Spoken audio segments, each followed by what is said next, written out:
오늘 본문에는 대조되는 두 명의 인물이 등장합니다.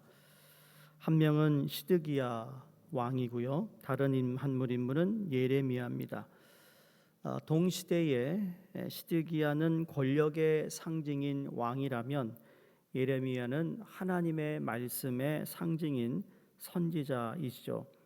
이 권력의 상징인 시드기야를 왕으로 삼은 자는 오늘 1절에 보니까 그들의 원수였던 바벨론의 느부갓네살 왕이었다라고 말합니다. 원래 요시야 아들 시드기야가 여호야김의 아들 고니야의 뒤를 이어 왕이 되었으니 이는 바벨론 느부갓네살 왕이 그를 유다 땅의 왕으로 삼았습니다. 반면에 이 말씀의 상징인 예레미야가 선지자가 된 배경은 이렇습니다.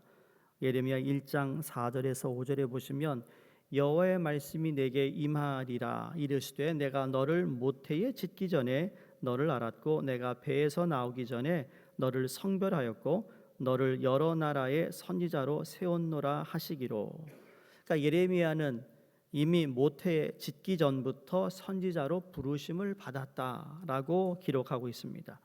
그러니까 하나님의 말씀을 전하기 위해 성별하고 세우신 하나님의 사람이라는 거죠. 그에 비해 시드기야는 하나님의 심판의 끝에 다다른 유다의 마지막 왕으로서 그들을 멸망시킬 바벨론 왕, 즉 느부갓네살을 통해서 왕이 된 자라는 겁니다.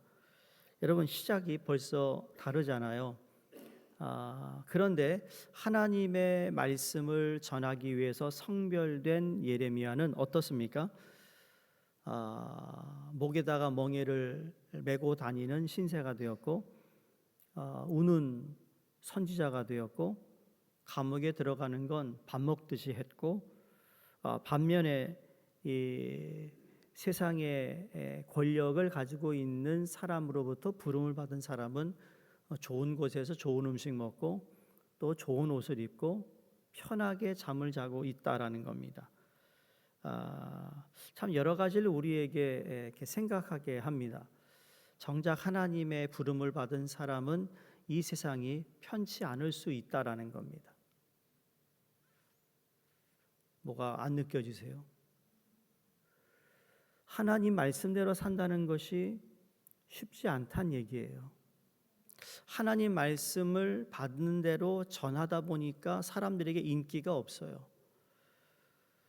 인기가 없다고요. 그러면서 이 시드기야 왕이 오늘 본문의 내용은 예레미야를 찾아옵니다. 시드기야가 예레미야를 좋아하지 않았어요. 그 아버지 여호야김도 좋아하지 않았는데 이제 문제가 너무 심각해지니까 예레미야를 찾아옵니다. 그래서 두 사람이 이야기를 나누는 대담을 하고 있는 내용입니다. 미국이 세계적인 경제 공황으로 대단히 어려울 때 미국 대통령이었던 프랭클린 루즈벨트 대통령을 기억하실 겁니다. 이때 영국의 유명한 경제학자인 존 케인스라는 사람을 만납니다. 그러면서 그 사람이 만나 이 경제 공황을 이기는 방법을 정부가 어떻게 하면 좋겠느냐라고 물었더니 그러면 정부가 대대적으로 공사를 해서 돈을 풀어서 구매력을 높이면 된다라고 이야기합니다. 이때 루즈벨트 대통령은 케인즈와의 만남을 통해서 이 만남이 세계적인 정치가와 세계적인 경제학자의 만남이었다고 얘기합니다. 그 후 루즈벨트 대통령은 그때 뉴 딜 정책을 시행합니다. 이것은 이 미 정부가 대대적인 댐 공사 같은 것을 해서 구매력을 높이는 것이었습니다. 나라가 어려울 때 정책을 맡은 자와 이론을 제공할 수 있는 사람이 만나서 허심탄회하게 나라의 미래에 대해 의견을 교환하는 것이 참으로 중요한 것이고, 그리고 루즈벨트 대통령에게 이 케인즈는 정말 고마운 사람이 아닐 수가 없었다라고 합니다. 우리 한국도 대통령이 내가 오픈되어 있다 해서 국민들의 이야기를 들어본다고 TV로 방영하고 이런 거 있었잖아요. 그러면 반영이 됐느냐라는 거예요. 제가 정치 얘기하고 싶지 않았는데 반영이 되느냐라는 거예요. 여러분, 한국도 형편이 어려우면 대통령이 각계의 원로들을 모셔놓고 이야기를 듣는다고 하잖아요. 원로 중에서도 추기경도 모시고 스님도 모시고 뭐 개신교 목사님도 모시는데 대개 대통령은 이분들의 의견을 하나의 참고 사항으로 들을 뿐이지 위기를 돌파할 수 있는 어떤 대안으로 생각하지 않는다라는 거예요. 오늘 본문을 보면 예루살렘에 잠깐의 여유가 찾아와요. 지금 바벨론이 와가지고 예루살렘 부근을 다 포위했는데 잠깐 에워쌌던 바벨론 군대가 애굽 군대에 출동한다는 소문을 듣고 예루살렘 포위를 일시적으로 풀어놓습니다. 그동안 바벨론 군대에 포위되어 어려운 가운데 있던 예루살렘에 갑자기 자유가 찾아왔습니다. 그래서 아까 우리가 보면 예레미야가 자유롭게 다닐 수 있는 때라고 얘기한 겁니다. 이 영원한 자유는 아닙니다. 일시적인 자유에 불과한 것이죠. 과연 이때 유다 왕 시드기야가 어떤 결단을 내렸어야 했을까? 감사하게도 예레미야를 찾아왔습니다. 조언을 듣고 싶어 예레미야를 찾습니다. 그리고 예레미야에게 지금까지 주장했던 바벨론 항복설을 이제 좀 그만해라 라고 얘기하지만 예레미야는 하나님의 뜻은 바벨론에게 멸망당하고 포로로 잡혀가는 겁니다. 이건 변함이 없습니다. 이때 시드기야는 바벨론의 항복을 결심하지 않고 우물쭈물하는 동안에 애굽 군대가 다시 자기 나라로 돌아가 버려서 바벨론 군대가 예루살렘을 다시 에워싸게 됩니다. 이것을 보면 여러분, 우리 인간에게 주어진 시간이 그리 많지 않은 것 같아요. 여러분, 우리가 이민생활하면서 우리에게 자유, 우리에게 여유, 우리에게 좀 숨을 돌릴 수 있는 시간이 자주 있나요? 긴 시간이 있나요? 아마 은퇴하면 있을까 말까. 그러나 지금 아직도 여러분이 은퇴하지 않고 일하고 계시다면 그런 시간을 갖는 것이 쉽지 않아요. 그런데 그 시간에 솔직히 내가 어떻게 그 시간을 보내느냐가 더 중요한 거예요. 제가 그런 얘기합니다. 시간 많을 때 교회 다니는 것과 시간이 없는데도 시간을 내서 교회 다니는 것 다른 겁니다. 시간이 많아서 성경을 읽는 것과 시간이 없는데도 불구하고 성경을 읽는 사람 다른 거예요. 그러니까 우리에게 주어진 시간에 대해서 중요하게 생각하셔야 된다는 말씀이에요. 나이에 상관없어요. 뭐 연세가 안 많아 은퇴하면 읽을 시간이 많다 그러죠. 아이고 천만에요. 이 나쁜 핸드폰이 말이죠. 내 시간을 다 뺏어갑니다. 엉뚱한 거 보고 있잖아요. 잘못 정보를 전해요. 그리고 여러분, 누구에게 카톡에 온 정보 보낼 때는 팩트 체크업하고 보내세요. 그냥 난리잖아요. 그리고 미주에 사는 우리 한국 연세 많은 분들이 보내는 카톡의 내용은 거의 비슷한 거 아세요? 때로는 막 이 사람도 보내주고 저 사람도 보내주고 똑같은 내용을 보낸다니까요. 팩트 체크업 말이죠. AI가 우리를 얼마나 속이는지 모릅니다. 어떤 사람은 계속 몸이 아파서 정신이 없다가 갑자기 몸이 좋아지게 되었을 때 빨리 낫고 싶은 욕심으로 무리하게 운동하다가 완전히 병석에 눕게 되는 사람도 있습니다. 우리는 우리에게 약간의 시간이 주어졌을 때 가장 중요한 일을 생각해낼 수 있어야 됩니다. 지금 이 순간 나의 삶에서 가장 중요한 일이 무엇인지를 생각해보고 그 우선순위에 따라서 일을 해야 언제 죽어도 후회가 없는 것입니다. 자, 시드기야가 기도 부탁을 하러 3절에 기록되어 있어요.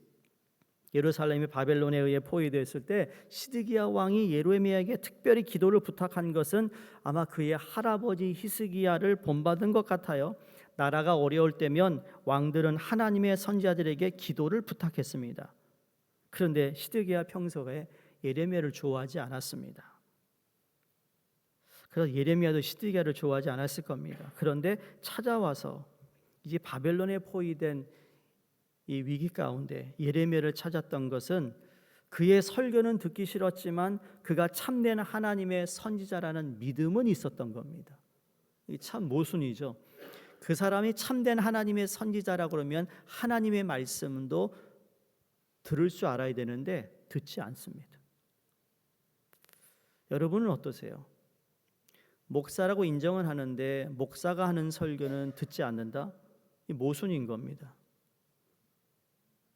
거기서부터 신앙이 삐뚤어지기 시작하는 거예요. 다른 데서 오지 않아요. 내 안에 있어요. 세상 사람들이 하나님의 말씀을 듣기 싫어하는 것은 여러분 그 말씀이 틀려서가 아닐 거예요. 단지 자기 욕심과 맞지 않으므로 거부하는 거예요. 내 생각과 이론적으로 맞지 않으니까 거부한다니까요. 그러나 모든 일에 실패하고 다른 방법이 없으면 결국 자존심을 꺾고 바른 말씀을 전해주는 옛날의 그 선자를 찾게 되어 있다라는 겁니다. 이게 올바른 자세잖아요. 근데 여러분 오늘날에도요, 이럼에도 불구하고 하나님의 말씀을 경청하지 않은 사람이 수두룩해요. 교회 안에도 있어요. 하나님의 말씀이 옳다는 것과 좋아한다는 것은 다른 겁니다.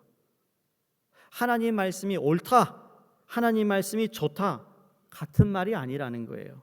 아무리 하나님의 말씀이 옳아도 자기 욕심과 어긋날 때는 싫어할 수밖에 없는 것이 우리 인간의 모습이에요. 시드기야가 예레미야에게 사람을 보내어 기도해 달라고 한 것은 우리를 위해 하나님의 축복을 빌어주고 하나님의 예언 말씀을 전해 달라는 것인데, 하나님의 말씀이 임할 때는 아직 길이 있다라는 얘기입니다. 성도님들, 아직 하나님의 말씀이 있다라는 건 길이 있다라는 겁니다. 아세요? 아직 내가 하나님의 말씀을 읽을 수 있고 묵상할 수 있다는 이야기는 길이 있다라는 거니까요. 막힌 게 아니에요. 근데 이게 왜 막혔을까요? 내가 막아요. 내가 내 귀를 막고, 내가 내 마음의 문을 닫고, 내가 내 눈을 막아요. 하나님 말씀이 언제 거짓말한 적이 있나요? 거짓은 우리예요.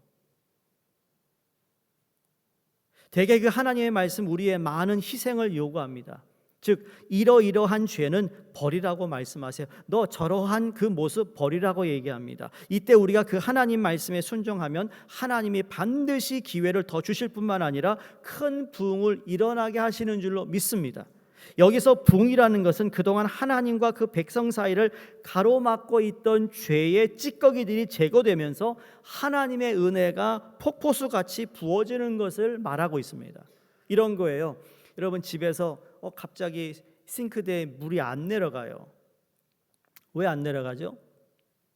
안 내려가면 어떡하죠? 뚫어야죠. 그래서 주레이노라를 갖다가 부으니까 부글부글 하더니 푹 내려가는 것 같아요. 그럼 다행인 거예요. 그렇죠?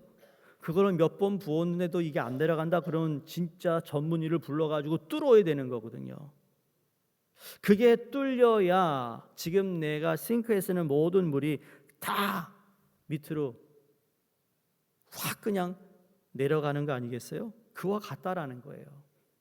사실 그동안 유다가 그토록 어려웠던 이유는 하나님의 힘이 약해서 그런 것이 아니라 그 백성들의 욕심과 죄가 하나님과 그들 사이를 가로막고 있었기 때문에 그것만 뚫어버리면 언제든지 하나님의 큰 은혜를 체험할 수 있다라는 겁니다. 성도님들, 우리는 하나님 은혜를 체험할 수 있어요. 아직 기회가 있다는 얘기예요. 만일 선지자 백성을 위해 기도하는데도 그들이 하나님의 말씀으로 돌아오려고 하지 않으면 그 기도는 소용이 없는 겁니다. 자, 어제도 말씀드렸어요. 금식을 선포했는데 말씀은 듣지 않았어요. 자, 기도를 얘기하면서 하나님의 말씀은 등한시합니다. 이게 벌써 안 되는 거라는 거죠. 선지자가 백성을 기도하는데도 그들이 하나님의 말씀을 돌아오려고 하지 않는다면 그 기도는 소용이 없어요. 그 기도는 선지자 자신에게 돌아옵니다. 그럼 하나님 뭐라고 말씀하시느냐? 읽지 않았지만 9절에 10절에 지금 유다 백성들은 바벨론 군대가 스스로 떠날 것으로 생각하고 있지만 바벨론 군대는 절대로 스스로 떠나지 않는다. 그들이 내려온 목적이 있다. 그 뭐예요? 예루살렘을 멸망시키는 거였습니다. 이건 변경 없는 하나님의 뜻이라는 거죠. 하나님의 계획에는 예루살렘이 무슨 일이 있어도 함락되어야 하고 불타서 없어지게 되어 있습니다. 이럴 때 유다 백성들이 해야 할 일이 무엇이겠느냐라는 거예요. 여러분 무엇일까요? 첫 번째, 인정하는 거예요. 나의 죄로 인하여 이 일이 벌어지고 있음을 인정하는 거예요. 두 번째, 하나님 나를 용서해 주세요라고 기도하는 거예요. 세 번째, 나에게 닥친 그 일을, 그렇죠? 이 이스라엘은 70년이라는 포로로의 생활을 살아야 하는 거예요. 여러분, 죄에 대한 대가가 치러지는 거예요. 하나님은 나를 용서하셨지만 그러나 그 대가, 물을 쏟아뜨린 거에 대한 대가를 치러야 한다는 겁니다. 오늘 여러분 톨스토이의 전쟁과 평화를 읽어보시는 계세요? 전쟁과 평화? 읽어보세요. 프랑스의 나폴레옹이 유럽을 하나로 통일하겠다고 대단한 야심을 가지고 러시아를 공격해 갑니다. 이때 러시아는 프랑스를 방어하는 전쟁에 대패합니다. 계속 싸워야 하느냐 아니냐, 항복해야 하느냐 하는 기로에 서게 됩니다. 그때 크트조프라라는 이 모스크바를 순순히 내어주는 대장이 나와가지고 그냥 퇴각합니다. 그래, 프랑스 군들 점령해라. 그래서 프랑스 군대가 총 한 방 쏘지 않고 모스크바 입성해서 마음껏 약탈하고 못된 짓을 합니다. 그러면서 점점 군인들의 그 군기가 해이해지고 사기가 떨어지게 됩니다. 그러다가 겨울이 와서 퇴각하게 되는데 기다리고 있던 러시아 군인들에 의해 거의 전멸하다시피 해서 프랑스로 도망을 치게 된다는 그 이야기가 나옵니다. 여러분, 나폴레옹 때 러시아 장군이 모스크바를 포기했듯이 지금 예루살렘도 포기해야 되는 것이라는 거죠. 예루살렘 문을 열어놓고 모두 다른 곳으로 도망을 치든지 아니면 바벨론에 항복하는 것이라는 거예요. 사실 하나님의 답은 항복이었습니다. 너 항복해. 무너질 거야. 근데 유다 백성이 한 번 자존심을 버리고 항복하면 살 길이 열리는데 그것을 못했다라는 겁니다. 여러분, 하나님의 백성들이 당하는 환난은 반드시 돈 때문이 아닙니다. 더 근본적인 원인을 파고 들어가 보면 하나님이 우리로 하여금 세상을 믿지 말고 하나님만 의지하라라고 말씀하고 있습니다. 그렇죠? 여러분, 이사야를 봐도 그렇고 예레미야를 봐도 그렇고 하나님이 똑같은 말씀합니다. 그러면 오늘 2026년을 사는 저와 여러분에도 하나님은 동일한 말씀하세요. 너 그 문제 앞에서 항복해. 내게 나와. 그거 잃어버릴 수 있어요. 그러나 내가 다시 줄 수 있어. 이게 우리 하나님이시라는 거예요. 너 잃어버렸다고? 그거 가지고 울고 떼쓰지 마. 이 입이 그건 벌어진 일이야. 그럼 벌어진 일 가운데 내가 너에게 줄 수 있는, 내가 너에게 베풀 수 있는, 내가 너에게 아직 기회가 있다라는 것을 믿느냐라는 것을 우리에게 묻고 있다니까요. 이게 신앙인의 모습이에요. 내 눈에 안 되니까, 이게 인간관계도 그래, 내 환경도 그래, 하는 일마다 왜 이럴까? 여러분, 그러나 하나님 앞에 내 것을 내려놓고 내 고집과 아집을 내려놓고 교만을 내려놓고 진정한 하나님의 사람으로, 즉 겸손한 사람으로 하나님이 만들기 위해 어쩌면 그러한 사건들이 벌어질 수도 있다라는 거예요. 간과 쓸개를 버려야 하고 구걸도 할 줄 알아야 되고 고개를 숙이는 법도 배우는 것이고, 이때 다른 사람이 아무리 도와주려고 해도 도와줄 방법이 없는데 하나님이 우리를 치실 때는 반드시 우리가 하나님보다 더 의지하는 것이 있기 때문이라는 거죠. 그래서 하나님이 그것까지도 내려놓게 하시는 거예요. 나만 바라보라. 결국 하나님과 우리가 단판을 지어야 하는데, 여러분, 우리가 하나님께 드려지는 기도가 그래서 예수님과의 대담을 해야 되는 거예요. 기도를 통해 하나님, 내 삶이 이렇습니다. 아시죠? 그럼 하나님께서 내게 무엇을 원하시는지, 그 무엇을 원하는지를 찾기 위해 기도도 하지만 말씀을 통해서, 근데 하나님의 말씀은 거의 동일하셨어요. 어제나 오늘이나 내일이나 동일해요. 혹시 여러분이 남에 대해서 늘 부정적으로 얘기하고 남에 대해서 늘 어떤 시기하고 질투심에 얘기를 했다면, 여러분, 그거에 대하여 하나님 앞에 회개하는 겁니다. 내가 남에게 내가 사업을 하면서 정직하지 못했던 것 회개하는 겁니다.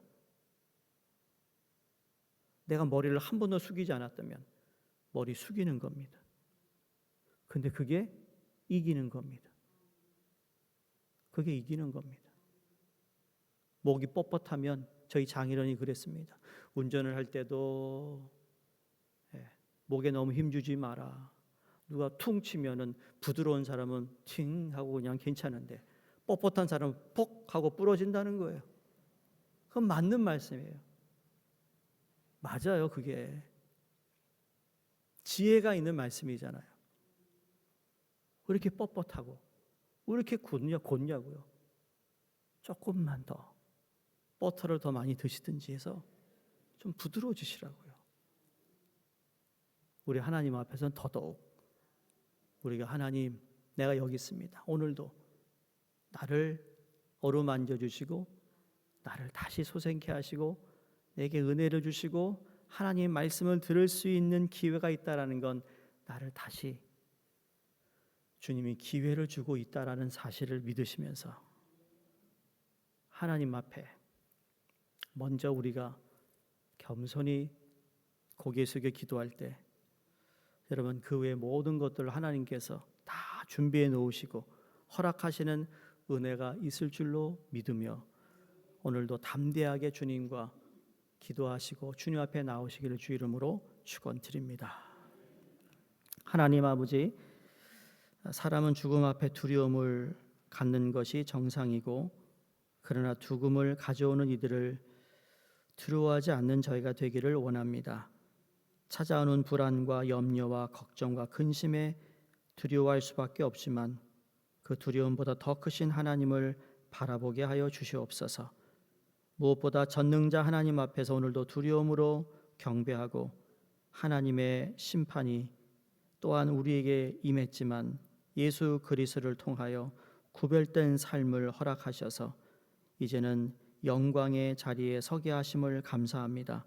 하나님, 오늘 예레미야서를 통해 하나님께서 계획하고 계시는 하나님의 뜻을 인정하고 받아들이는 저희가 되게 하여 주시고 그로 인하여 더욱더 주님 앞에 우리의 자신을 낮추고 겸손히 주님을 찾아 주님께서 원하시고 주님께서 계획하신 그 일에 잘 맞추어 살아가는 저희가 되도록 인도해 주시옵소서. 오늘 우리 마음속에 여러 가지 무거운 짐이 있다면 주님께 나와 드려지는 기도를 통해 하나님 정말 무겁고 쉼이 필요한 자들이 주님께 나옴으로 정말 주님께서 주시는 안식을 얻을 수 있도록 축복해 주시옵소서. 예수님 이름으로 기도드립니다. 아멘.